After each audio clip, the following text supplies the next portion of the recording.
오늘의 책은 어린 왕자입니다. 지은이는 앙투안트 생텍쥐페리, 옮긴이는 김경준님, 출판사는 허밍버드입니다. 이 책을 읽으면서 관계에 대해 생각을 해보았습니다. 우리는 서로 길들여져 있고 그렇기에 서로에게 특별한 존재입니다. 하지만 우리는 눈에 보이지 않는 중요한 그 무엇에 대해 생각하지 못하고 겉으로만 보고 판단하여 서로에게 상처를 주기 일쑤이지요. 중요한 건 눈에 보이지 않습니다. 서로의 마음을 들여다보고 사랑하며 살 수 있기를 바랍니다. 그럼 책 읽어드리겠습니다. 챕터 2. 그래서 몇 년 전 사하라 사막 한가운데서 비행기에 문제가 생겼을 때까지 나는 진실한 이야기를 주고받을 사람 한 명 없이 외롭게 지내왔다. 그때 비행기 엔진에 문제가 생겼다. 내 옆엔 기계수리공도 승객도 없었으므로 혼자서 수리를 해보기로 마음먹었다. 나로서는 삶과 죽음이 오고 가는 상황이었다.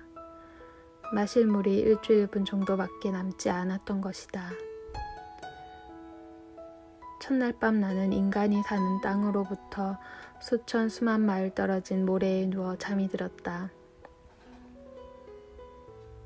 나는 바다 한가운데 뗏목에 의지한 채 떠있는 사람보다도 더 고립되어 있었다. 그러니 아침 무렵에 한 어린 소년의 목소리가 나를 깨웠을 때 내가 얼마나 놀랐을지 상상이 가지 않는가. 소년의 목소리에 귀를 기울이니 내게 양 한 마리만 그려줘 라고 말하고 있었다. 뭐? 양 한 마리만 그려달라고. 벼락을 맞은 것처럼 나는 그 자리에서 벌떡 일어났다. 눈을 비빈 후 자세히 보았다. 정말로 이상한 옷차림의 한 소년이 보였는데 나를 지그시 내려다보고 있었다. 여기 있는 그림은 시간이 지난 후 내가 글을 그린 것 중에서 그나마 제일 잘된 초상화다. 물론 내 그림은 실제 소년의 모습보다는 훨씬 근사하지 않다. 그건 내 잘못이 아니다. 나는 6살 때 어른들 때문에 화가라는 직업을 포기해버렸고 속이 보이는 보아구렁이와 속이 안 보이는 보아구렁이를 빼놓으면 그림 그리는 것을 시도해본 일이 없었으니까 말이다. 나는 눈을 말똥말똥 뜨고서 내 앞에 서 있는 유령을 보았다. 당신은 내가 사람이 살고 있는 곳에서 수천 수만 마일 떨어져 있다는 것을 잊지 말아야 한다. 그런데 그 꼬마 녀석은 정말로 길을 잃은 것 같지는 않았고 피곤해 보이지도 않았고 배가 고프거나 목이 마르거나 겁에 질려 있는 것 같지도 않았다. 도무지 사람이 사는 곳에서 수천 수만 마일 떨어진 사막 한가운데서 길을 잃은 어린애라고는 생각되지 않았다. 마침내 나는 입을 열었다. 하지만 넌 여기서 뭘 하고 있니? 그 꼬마는 마치 아주 중요한 일이라도 되는 것처럼 부드러운 목소리로 반복해서 말했다. 양 한 마리만 그려줘. 가슴이 차오르도록 신비한 일을 당하면 마음은 부정할 수가 없는 법이다. 사람이 사는 곳에서 수천 수만 마일 떨어진 장소에서 생사를 넘나들고 있는 나에게 그런 요구가 아무리 우스꽝스럽게 보였다고 하더라도 나는 주머니를 뒤져 종이 한 장과 만년필을 꺼냈다. 그러나 내가 공들여 배운 것은 지리, 역사, 셈, 문법이라는 생각이 떠올랐고 그래서 그 꼬마에게 난 약간 심술궂게 그림을 그릴 줄 모른다고 잘라 말했다. 꼬마가 대답했다. 그건 별로 중요하지 않아. 양 하나만 그려줘. 나는 양을 그려본 적이 없었기 때문에 내가 그릴 줄 아는 그 2가지 그림 중 하나를 그려주었다. 속이 안 보이는 보아구렁이 그림을 말이다. 아니야. 보아구렁이 속에 있는 코끼리 말고. 보아구렁이는 너무 위험해. 코끼리는 불필요하게 너무 크고 우리 집은 아주 작아. 양이 필요해. 양 하나만 그려줘. 나는 이번에는 양을 그렸다. 그 꼬마는 천천히 들여다보더니 말했다. 아니잖아. 이 양은 벌써 병이 들었는걸. 다른 걸 그려줘. 나는 다시 그렸다. 내 친구는 이번엔 근엄하고 관대하게 웃었다. 이보세요. 이건 양이 아니고 염소잖아. 뿔이 난 걸 보면 알 수 있어. 나는 다시 그림을 그렸다. 그러나 또다시 실망만 안겼다. 이건 너무 늙었는데 오래 살 수 있는 양이어야 해. 비행기 엔진을 마저 뜯어 수리를 시작해야 했으므로 급한 대로 나는 쓱쓱 그림을 그렸다. 이건 상자라고 하는데 네가 바라는 양은 이 안에 있다. 꼬마 재판관의 얼굴이 환해지는 것을 보고 나는 깜짝 놀랐다. 맞아, 바로 이거야. 이 양은 풀을 많이 먹여야 할까? 왜? 우리 집은 너무 좁거든. 풀은 충분할 거야. 아주 조그만 양을 내게 준 거니까. 그 꼬마는 머리를 숙이고 그림을 보았다. 그렇게 작지 않은데? 이것 봐, 금방 잠이 들었네. 이렇게 해서 나는 어린 왕자를 알게 되었다. 챕터 23. 안녕, 어린 왕자가 말했다. 안녕, 상인이 말했다. 그는 목마름을 없애주는 알약을 파는 사람이었다. 일주일에 한 알씩 삼키면 다시는 목이 마르지 않는다는 알약이었다. 왜 이걸 팔아?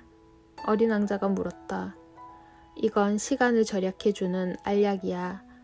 전문가들이 계산을 해봤는데 일주일에 53분씩 절약할 수 있대. 그 53분을 가지고는 뭘 하지? 하고 싶은 걸 하지. 어린 왕자는 생각했다. 나라면 53분 동안 천천히 우물가로 걸어갈 거야. 챕터 24. 사막에서 비행기가 고장난 지 8일째 되는 날이었다. 나는 아껴둔 물을 마지막 한 방울까지 마시면서 알약 파는 상인 이야기를 들었다. 아, 네가 경험한 이야기는 정말 아름답구나. 하지만 난 아직까지 내 비행기를 못 고쳤고 마실 물도 다 사라져 버렸어. 나도 천천히 우물까지 걸어갈 수 있다면 정말 좋겠구나. 내 친구 여우는 그가 말했다. 얘야, 여우가 지금 중요한 게 아니야. 왜? 목이 말라 죽을지도 모르니까. 어린 왕자는 내 말을 알아듣지 못하고 이렇게 대답했다. 죽는다 해도 친구가 생긴 것은 좋은 거야. 난 여우 친구가 있어서 행복했어. 위험을 못 알아보는군. 저 아이는 배고픔도 못 느끼고 갈증도 못 느끼는 것 같으니 햇빛만 좀 있으면 되겠지만 하고 나는 생각했다. 어린 왕자는 나를 바라보더니 내 생각에 대답하듯 말했다. 나도 목이 말라. 우물을 찾아보자. 나는 맥이 빠진다는 몸짓을 해보였다. 이 황량한 사막에서 무작정 우물을 찾아 걷는 것은 가망이 없는 짓이다. 하지만 우리는 걷기 시작했다.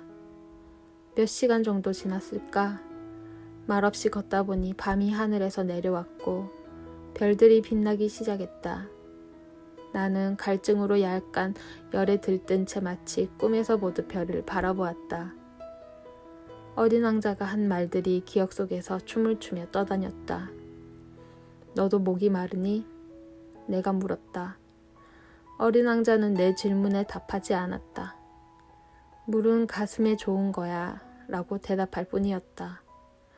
나는 어린 왕자의 말을 알아듣지 못했지만 아무 말도 하지 않았다. 그에게 무언가를 물어서는 안 된다는 것을 나는 알고 있었다. 어린 왕자는 지친 듯 주저앉았고 나도 그의 곁으로 가서 앉았다. 잠시 후에 어린 왕자가 입을 열었다. 별들이 아름다운 건 보이지 않는 꽃 한 송이 때문이야. 나는 그래 그렇지라고 대답한 뒤 달빛 속에서 주름처럼 흘러있는 모래 언덕을 아무 말 없이 바라보았다. 사막은 아름다워. 어린 왕자가 다시 말했다. 그것은 사실이었다. 나도 전부터 사막을 좋아했다. 모래 언덕 위에 앉아 있으면 아무것도 보이지 않고 아무 소리도 들리지 않는다. 그리고 침묵 속에서 무엇인가가 조용히 빛이 났다. 사막이 아름다운 건 어딘가에 우물이 숨어 있기 때문이야. 어린 왕자가 말했다. 나는 문득 모래 속에서 빛나는 신비로운 기운을 느끼고 있었다. 유년 시절 나는 낡고 오래된 집에 살았다. 오래전부터 내려오는 이야기에 의하면 그곳에는 보물이 숨겨져 있다는 것이었다. 물론 보물을 발견한 사람은 나타나지 않았다. 어쩌면 누구도 찾으려 하지 않았을지 모른다. 그러나 그 보물로 인해 그 집은 매력이 가득했다. 우리 집은 가장 깊은 곳에 비밀을 하나 숨기고 있는 것이었다. 그래, 집이건 별이건 사막이건 그걸 아름답게 하는 것은 눈에 보이지 않아. 아저씨가 내 여우하고 같은 생각이라 좋아. 어린 왕자가 말했다. 어린 왕자가 잠이 들었으므로 나는 그를 품에 안고 길을 다시 걷기 시작했다. 가슴 한 구석이 뭉클했다. 부서지기 쉬운 연약한 보물을 안고 있는 기분이었다. 이 지구에서 그보다 더 연약한 것은 없을 것 같았다. 나는 달빛 속에서 어린 왕자의 창백한 이마와 감긴 눈, 바람에 휘날리는 금빛 머리카락을 보며 생각했다. 여기 보고 있는 것은 껍질뿐이야. 가장 중요한 건 보이지 않는 거야. 어린 왕자의 조금 벌어진 입이 배시시 미소를 띠고 있어서 나는 잠시 또 생각했다.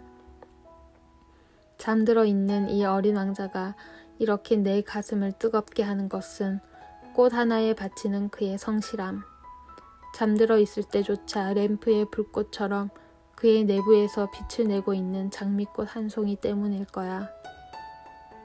그러자 어린 왕자가 더욱 부서지기 쉬운 존재처럼 느껴졌다. 램프를 잘 보호해야 해. 바람이 훅 불면 그건 꺼져버릴 수 있어. 그렇게 어린 왕자를 품에 안은 채 걸어가던 나는 동이 틀 무렵 우물을 발견했다. 챕터 27. 그 일이 내게 일어난 지도 벌써 6년이 되었다. 나는 아직까지 이 이야기를 다른 어딘가에 해본 적이 없다. 내 친구들은 내가 살아 돌아온 걸 모두 기뻐했다. 나는 슬픔이 밀려왔지만 그들에게는 그저 조금 피곤해서라고 말했다. 이제는 슬픔이 조금 가라앉았다. 다시 말하면 슬픔이 완전히 사라진 것은 아니라는 말이다. 하지만 나는 그가 자기별로 돌아간 것을 잘 알고 있다.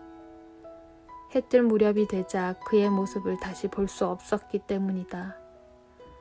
그의 몸은 별로 무겁지 않았다. 그리고 밤이면 나는 기쁜 마음으로 별들의 작은 소리에 귀를 기울여 본다. 별들은 5억 개의 흔들리는 방울인 것이다. 그런데 기이한 일 하나가 일어나곤 한다. 내가 어린 왕자에게 그려준 굴레에 가죽끈을 달아주는 걸 깜빡한 것이다.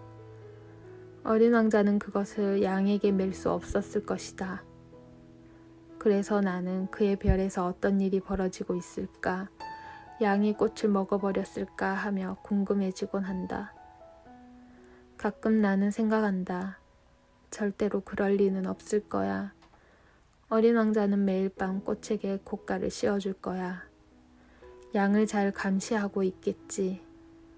그러면 나는 행복해진다. 모든 별들이 살며시 미소 짓는다. 가끔 나는 생각한다. 어쩌다가 방심을 하면 정말 위험할 텐데. 어떤 저녁에 곶가를 씌워주는 걸 잊어버렸다거나 양이 밤에 소리 없이 나가버리기라도 한다면 그렇게 되면 방울들은 모두 눈물로 변하는데 그건 정말 수수께끼 같은 일이다. 어린 왕자를 사랑하는 당신이나 나에게나 우리가 알지 못하는 양 한 마리가 어디선가 장미꽃 한 송이를 꿀꺽 먹었는지 먹지 않았는지에 따라 온 세상이 달라질 수 있는 것이다. 하늘을 바라보라, 떠올려보라. 양이 그 꽃을 먹었을까, 먹지 않았을까 하고, 그러면 모든 것이 그 답에 따라 얼마나 달라지는지 알게 될 것이다. 하지만 어른들은 그게 그렇게 중요한 것이라는 것을 짐작조차 하지 못할 것이다. 여기까지 읽겠습니다. 어린 왕자를 읽고 나서 밤하늘의 별을 한번 바라보는 건 어떨까요? 많은 별 중 어딘가에 어린 왕자가 있을지도 모른다고 생각하면 잠시라도 행복해질지 모릅니다.